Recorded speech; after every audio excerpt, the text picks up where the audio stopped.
सावन मास समाप्ति की ओर है। ऐसे में सावन मास महात्म्य भी समाप्त हो जाएंगे। अंतिम दिन तक आपको सावन मास महात्म्य सुनाए जाएंगे। अगर आप अगले महीने में, जो कि भाद्रपद महीना है, फिर से कोई और कथाएं सुनना चाहते हो, कौन सी कथाएं आप सुनना चाहते हो या कौन से पुराण की कथाएं आप सुनना चाहते हो सके तो कमेंट बॉक्स में अपना सुझाव जरूर बताइएगा। आज भगवान शंकर के 7वें अवतार, जो कि गृहपति का अवतार था, उसकी कथा आप सुनेंगे। बाकी अवतारों की कथा भी आप सुनेंगे। तो भगवान शंकर का जो गृह अवतार है वो 7वां अवतार माना जाता है। इस अवतार को लेकर पुराणों में एक कथा प्रचलित है, जिसमें बताया गया है कि नर्मदा नदी के तट पर एक धर्मपुर नाम का गांव था, जहां पर एक मुनि विश्वनार अपनी पत्नी सुचिस्मति के साथ रहा करते थे। एक दिन ऋषि की पत्नी ने उनसे शिवजी की तरह पुत्र प्राप्ति की इच्छा जताई, जिसके बाद पत्नी की इस इच्छा को पूरा करने के लिए मुनि विश्वनाथ काशी आ पहुंचे, जहां उन्होंने बड़ी कठिन तपस्या की और भोलेनाथ के वीरेश लिंग की पूजा अर्चना की। एक दिन पूजा अर्चना करने के दौरान ही मुनि को वीरेश लिंग के बीच में एक बालक दिखाई दिया, जिसको देखकर मुनि विश्वनाथ ने उस बाल रूपधारी शिवजी की पूजा अर्चना की। ऋषि विश्वनाथ की पूजा से भोलेनाथ इतने प्रसन्न हो गए कि उन्होंने ऋषि को शुचिस्मति के गर्भ से अवतार लेने का वरदान दे दिया और फिर अपने वरदान के अनुसार ही कुछ समय बाद शुचिस्मति के कोख से महादेव पुत्र रूप में प्रकट हुए। कहा जाता है कि ऋषि विश्वनाथ और उनकी पत्नी शुचिस्मति के पुत्र का नाम स्वयं श्री ब्रह्मा जी ने रखा था और ब्रह्मा जी ने ही उस बालक को गृहपति नाम दिया था। बाल रूपी शिवजी की लीलाएं देखने के लिए सारे देवी देवतागण रूप बदल कर आते रहते थे। एक बार गृहपति अवतार के दर्शन करने के लिए स्वयं देवर्षि नारद वहां पहुंचे। गृहपति को देखकर देवर्षि नारद ने भविष्यवाणी की और कहने लगे, नारायण नारायण मुनिवर, बालक तो आपका सर्वगुण संपन्न है, परंतु 12 वर्ष की आयु में से बिजली अथवा अग्नि द्वारा भय उत्पन्न होगा। ये बात सुनकर मुनि और उनकी पत्नी चिंतित हो गए। देवर्षि नारद के जाने के बाद मुनि की पत्नी विलाप करते हुए रोने लगी। ये देखकर उनके पति को भी चिंता हो गई, जिसे देखकर गृहपति को बिल्कुल भी अच्छा नहीं लगा और वे कहने लगे, माताजी पिताजी, मैं भगवान मृत्युंजय की आराधना करूंगा और काल को भी जीत लूंगा, इसलिए आप दुखी मत होइए, निश्चिंत रहिए। कहते हैं कि इस घटना के बाद गृहपति काशी गए और भगवान विश्वनाथ के दर्शन किए। उसके बाद उन्होंने शिवलिंग की स्थापना करके उनकी आराधना की। उन्हें आराधना करते देखकर कुछ दिनों के बाद देवराज इंद्र प्रकट हुए और गृहपति से वरदान मांगने के लिए कहा। तब गृहपति ने कहा, हे प्रभु, मैं तो भगवान शिव का आराधक हूँ और मैं केवल भगवान शिव से ही वरदान मांगना चाहता हूँ।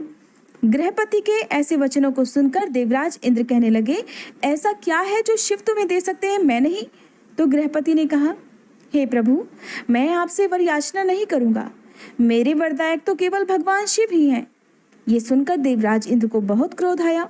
क्रोधित होकर जैसे ही देवराज इंद्र ने उस बालक पर प्रहार करना चाहा, तभी वहां पर एक दिव्य प्रकाश प्रकट हुआ, जिसमें भगवान शिव अपने वास्तविक रूप में प्रकट हुए। तब भगवान शिव ने बताया कि इंद्र रूप में तुम्हारी परीक्षा मैं ले रहा था। उस परीक्षा में हे बालक तुम सफल हो गए, मैं तुमसे प्रसन्न हूँ। अब तुम्हारे ऊपर यमराज का कोई प्रभाव नहीं पड़ेगा और तुम्हारे द्वारा स्थापित ये शिवलिंग अग्नीश्वर नाम से प्रसिद्ध होगा। इनका दर्शन करने मात्र से ही मनुष्य को बिजली और अग्नि से भयभीत और पीड़ित नहीं होना पड़ेगा। भगवान शिव के प्रमुख अवतारों में एक अवतार महर्षि दुर्वासा का भी था। भगवान शिव ने महर्षि दुर्वासा के रूप में अपना 8वां अवतार इस पृथ्वी पर लिया था और महर्षि दुर्वासा अपने क्रोध के लिए जाने जाते हैं। पुराणों में ऋषि दुर्वासा का नाम मुख्य ऋषियों के साथ लिया जाता है। कभी कभी तो वे बिना किसी कारण के ही क्रोधित हो जाया करते थे और भयंकर श्राप दे डालते थे। धर्म ग्रंथों में ऐसा वर्णन मिलता है कि महर्षि अत्रि ने अपनी पत्नी अनुसुईया के साथ ब्रह्मा जी की आज्ञा पाकर त्रिकूट पर्वत पर जाकर पुत्र प्राप्ति के लिए कठिन तपस्या की थी। ऋषि अत्रि और उनकी पत्नी अनुसुईया के कठिन तप से त्रिदेव यानी कि ब्रह्मा, विष्णु और महेश उनके आश्रम पर पहुंचे।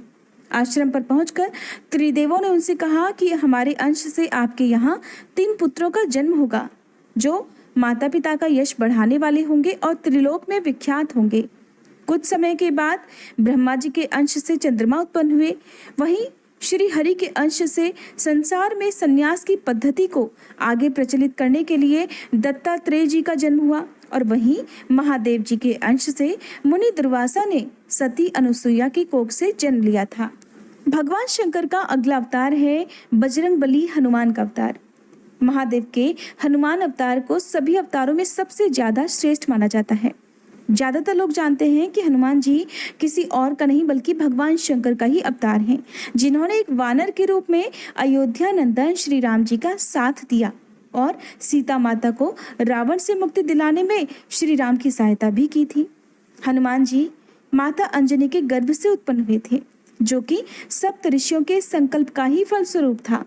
अपने आराध्य श्री राम की सहायता और सेवा के उद्देश्य से ही महादेव ने माता अंजनी के गर्भ से अवतार लिया था और पूरी रामायण ही बिना बजरंगबली हनुमान की अधूरी मानी जाती है।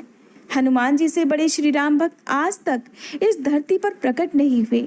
हनुमान जी को चिरंजीवी का वरदान मिला है। इसके साथ ही इस घोर कलयुग के अंत तक वह इस धरती लोक पर निवास करेंगे। और तो और भगवान श्री हरि के 10वें अवतार यानी कि कल की अवतार लेने तक हनुमान जी अधर्म का अंत करेंगे और धर्म की स्थापना करते रहेंगे। इस कलयुग में अगर सबसे ज्यादा भक्तजन विश्वास करते हैं तो वो बजरंगबली हनुमान पर भी करते हैं। कहते हैं कि बजरंगबली हनुमान की कृपा से हर तरह का संकट टल जाता है और जिस पर साक्षात बजरंगबली की कृपा होती है उस पर स्वयं महादेव जी अपनी कृपा बनाए रखते हैं। भगवान शंकर का अगला अवतार है वृषभ अवतार।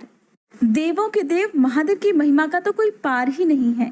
शांति बनाए रखने के लिए और अपने भक्तों की रक्षा करने के लिए भगवान शिव ने अपने ही पुत्र का वध कर दिया था। ब्रह्मांड की रक्षा करने के लिए भगवान विष्णु, माँ दुर्गा और भगवान शिव हमेशा तत्पर रहते हैं। तीनों लोगों की रक्षा करने के लिए तभी भगवान शिव को वृषभ अवतार यानी कि बैल का रूप भी धारण करना पड़ा था।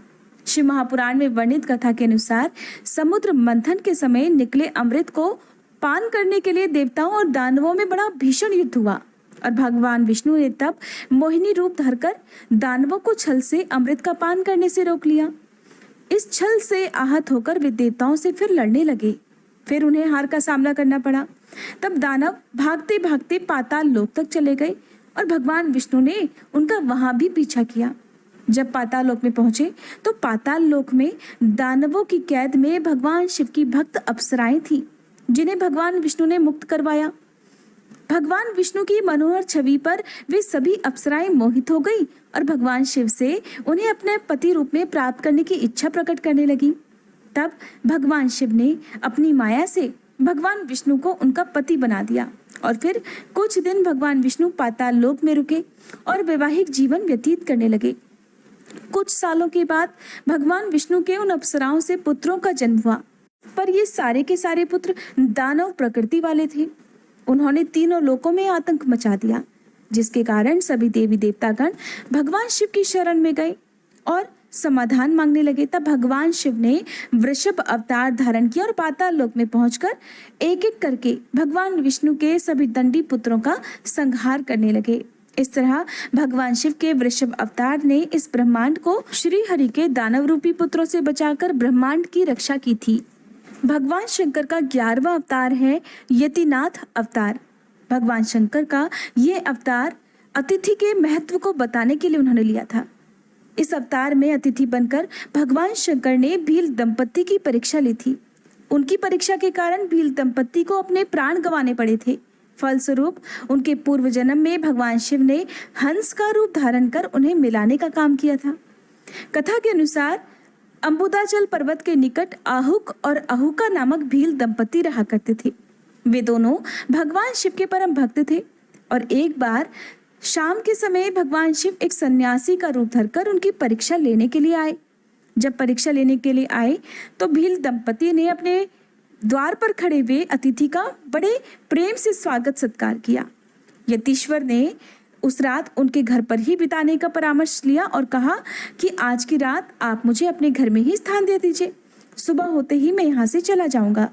भील दंपति हालांकि बहुत गरीब थे, उनके पास रहने के लिए केवल 2 ही लोगों का स्थान था।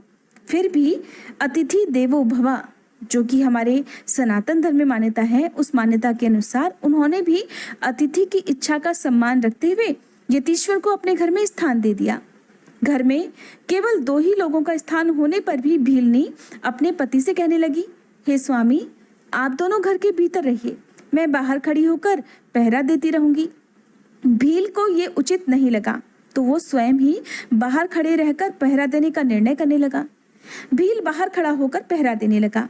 मध्य रात्रि को सिंहों ने यानी कि शेरों ने भील पर आक्रमण कर दिया और उसका शिकार कर लिया। भील को खाकर शेरों ने हड्डियां वहीं पर छोड़ दी। दूसरे दिन जब भील की पत्नी ने ये सारा दृश्य देखा तो वो फूट फूट कर रोने लगी, जिसे देखकर यतीश्वर को बड़ा दुख हुआ।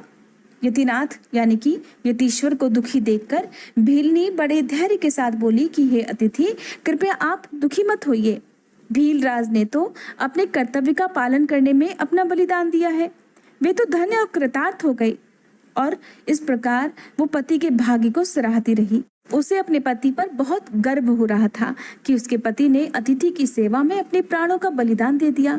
अपने पति की अस्थियों के साथ जब वह सती होने के लिए तैयार हुई तो भीलनी ने यतिनाथ से कहा, मेरे पति ने तो अपना कर्तव्य पूरा किया, अब मैं भी अपना कर्तव्य पूरा करना चाहती हूँ। आप कृपया प्रसन्नता पूर्वक मेरे लिए चिता तैयार कर दीजिए।